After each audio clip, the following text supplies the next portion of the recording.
اسلام میں محبت کی صرف ایک شکل ہے اور وہ یہ ہے کہ نکاح کے ذریعے محبت کی جائے، شوہر اپنی بیوی سے محبت کرے، اور باقی محبت کے نام پر جو کچھ ہو رہا ہے یہ محبت نہیں ہے، یہ لشٹ ہے، یہ ہوس ہے، یہ واسنا ہے، یہ شہوت ہے، یہ اپنے جسم کی بھوک کو مٹانا ہے۔ اسلام کے اندر اس محبت کی کوئی گنجائش نہیں ہے۔ محبت اگر ہے تو اسلام کہتا ہے نکاح کے ذریعے محبت پیدا ہوتی ہے۔ آج ہمارا نوجوان زناکاری کی طرف جا رہا ہے۔ کوئی عورت اگر اس کو ذرا سا ہنٹ دے دے، سگنل دے دے، ہمارا نوجوان بیچارہ سرپٹ بھاگتا ہے اس کی طرف۔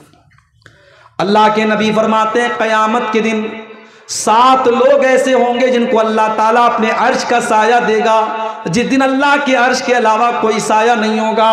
ان 7 لوگوں میں اللہ کے نبی فرماتے ہیں وَرَجُلٌ دَعَتْهُ امْرَأَةٌ ذَاتُ مَنْصَبٍ وَجَمَالٍ فَقَالَ إِنِّي أَخَافُ اللَّهَ، وہ نوجوان بھی ہوگا جس کو کوئی خوبصورت عورت اور کوئی پیسے والی عورت غلط کام کی دعوت دے، غلط کام کی طرف بلائے، اور وہ یہ کہہ کر کے ٹھکرا دے کہ میں اللہ سے ڈرتا ہوں۔ اگر خوبصورت عورت مرد کو بلا رہی ہے اور وہ یہ کہہ کر کے ٹھکرا دے میں اللہ سے ڈرتا ہوں، اور اسی کا اپوزٹ کر لیجئے، اگر کوئی عورت ہے، کوئی لڑکی ہے، اس کو کوئی زنا کی دعوت دے رہا ہے اور وہ یہ کہہ کر کے ٹھکرا دے کہ میں اللہ سے ڈرتی ہوں، تو دونوں کو یہ مقام ملے گا اس زنا سے بچنے کی وجہ سے کہ قیامت کے دن اللہ تعالیٰ اس کو عرش کا سایہ دے گا۔ اللہ کے نبی کے ایک صحابی تھے مرثد۔ آپ کے بنگال میں میں آتا ہوں تو جب میں پوچھتا ہوں نام کیا ہے تو نام کا بڑا مسئلہ ہوتا ہے، بڑے الٹے سیدھے نام یہاں ملتے ہیں۔ پورے انڈیا میں کہیں ایسے نام نہیں ملیں گے جو آپ کے بنگال میں ملیں گے، حتیٰ کہ ایسے نام کہ آدھا وہ مسلم نام ہے، آدھا وہ غیر مسلم نام ہے۔ روہت شیخ، سنجے شیخ، ایسے نام، افراز الرحیم السمیع بھائی یہ کوئی نام نہیں ہے، نام صحیح رکھا کیجئے۔ بچہ جب پیدا ہونا کسی عالم سے پوچھ کے نام رکھیے، نام صحیح رکھیے۔ اللہ کے نبی کے ایک صحابی ہیں، ان کا نام ہے مرثد۔ مرثد نام اچھا ہے، آپ رکھ سکتے ہیں بچہ اگر آپ کے گھر میں پیدا ہو۔ مرثد رضی اللہ تعالیٰ عنہ نوجوان صحابی ہیں، ہٹے کٹے ہیں، باڈی بلڈر ہیں۔ اللہ کے نبی نے کہا مرثد تمہاری ڈیوٹی یہ ہے کہ تم مکہ جاؤ، اور مکہ میں جو مسلمان مشرکوں کے ہاں قید ہیں، مشرکوں نے ان کو گرفتار کر کے رکھا ہے، پکڑ کے رکھا ہے، تم ان کو چھڑا کر کے مدینہ لے کے آؤ۔ مکہ مدینہ کا ڈسٹنس پتہ ہے کتنا تھا؟ یہ کوئی کلیا چک اور مالدہ کی طرح نہیں تھا چلو 150 کلومیٹر کے اندر کا معاملہ ہے۔ مکہ اور مدینہ کا ڈسٹنس 480 کلومیٹر کا تھا، اور حضرت مرثد کی ڈیوٹی کیا ہے؟ انہیں مدینہ سے مکہ جانا ہے اور مسلمان قیدیوں کو چھڑا کر کے مدینہ لانا ہے۔ ترمذی کے الفاظ ہیں، حضرت مرثد رضی اللہ تعالیٰ عنہ ایک مسلمان کو چھڑا کر کے لے کے آ رہے تھے۔ راستے میں ان کی ایک پرانی محبوبہ کی حویلی پڑتی ہے۔ اسلام قبول کرنے کے پہلے ایک لڑکی سے، ایک عورت سے وہ محبت کرتے تھے جس کا نام اناق تھا، اور وہ بڑی بدچلن عورت تھی، بڑی فاحشہ عورت تھی۔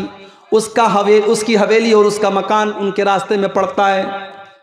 چاندنی رات ہے، اناق اپنے گھر کی چھت سے اپنے مکان سے دیکھ رہی ہے کہ میرا پرانا یار اور میرا محبوب مرثد راستے سے جا رہا ہے۔ وہ کہتی ہے کہ یا مرثد بت عندنا اللیلہ، اے مرثد آج کی رات تم ہمارے پاس گزارو، اے مرثد آ جاؤ، میں تم کو دعوت دے رہی ہوں، میں تمہارے لیے سارے آپشن کھول کے بیٹھی ہوں، آ جاؤ تم میرے پاس آ جاؤ، میں تمہیں دعوت دے رہی ہوں۔ رات کا سناٹا ہے، ایک جوان عورت ایک جوان مرد کو گناہ کی دعوت دے رہی ہے، مگر مرثد رضی اللہ تعالیٰ عنہ اسلام قبول کر چکے ہیں، صحابی ہو چکے ہیں، اسلام ان کے دل میں داخل ہو چکا ہے۔ انہوں نے اناق سے کہا کہ اے اناق میں تیری دعوت گناہ کو نہیں قبول کر سکتا، ان اللہ حرم الزنا، اے اناق اسلام کے اندر زنا حرام ہے، اللہ نے زنا کو حرام کیا ہے، یہ کہہ کر کے وہ آگے چلتی ہے۔ عورت جب روپ بدلتی ہے نا بڑی خطرناک ہوتی ہے۔ اناق ابھی تک تو دعوت دے رہی تھی، بلا رہی تھی، جب دیکھا میرے جھانسے میں نہیں آ رہا ہے، چلانے لگی دیکھو تمہارے قیدی کو لے کے بھاگ رہا ہے۔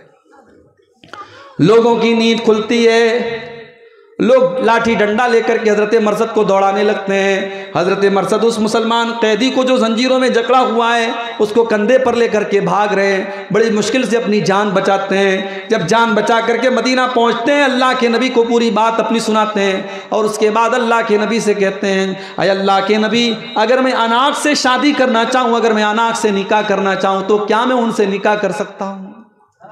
یعنی دل کے کسی بھی کونے میں حضرت مرثد رضی اللہ تعالیٰ عنہ کے اس عورت کی محبت باقی ہے.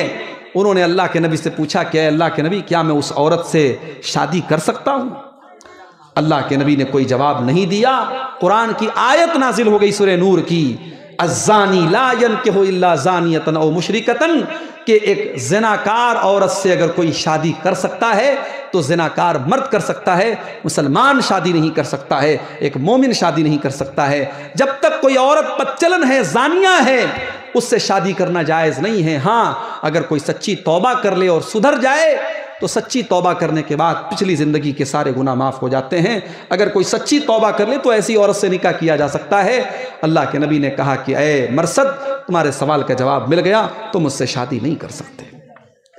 یہ نوجوان تھے میرے پیارے ساتھیوں, انہوں نے اپنی جوانی کی اہمیت کو سمجھا تھا اور اپنی جوانی کو بے لگام نہیں کیا تھا. آج افسوس کی بات ہے ہمارے نوجوانوں کی جوانی بے لگام ہے. آج زنا کے اڈوں پر ہمارا نوجوان پایا جاتا ہے. آج ویلنٹائنس ڈے پر گلاب کا پھول لینے میں مسلمان لڑکیاں پائی جاتی ہیں. میرے پیارے ساتھیوں, اگر آپ نے کسی کی بہن کو گلاب کا پھول دیا ہے اور اس سے محبت اور عشق کے نام پر اپنی ہوس کو پورا کرنے کا راستہ آپ نے نکالا ہے تو کل آپ کے گھر کے دروازے پر بھی کوئی دستک دے گا اور آپ کے بہن اور بیٹی کے ساتھ بھی کوئی وہ کام کرنے کی ہمت کر سکتا ہے. آپ ببول کا پیڑ بو کر کے آم نہیں کاٹ سکتے. اصول یاد رکھیے, اللہ کا قانون مکافات یاد رکھیے. آج آپ دوسروں کے ساتھ جو گڈھا کھودیں گے کل اس گڈھے میں آپ خود گر جائیں گے. عشق چل رہا ہے, محبت چل رہی ہے, اور باقی محبت کے نام پر جو کچھ ہو رہا ہے یہ محبت نہیں ہے, یہ لشٹ ہے, یہ ہوس ہے, یہ واسنا ہے, یہ شہوت ہے, یہ اپنے جسم کی بھوک کو مٹانا ہے. اسلام کے اندر اس محبت کی کوئی گنجائش نہیں ہے. محبت اگر ہے تو اسلام کہتا ہے نکاح کے ذریعے محبت پیدا ہوتی ہے.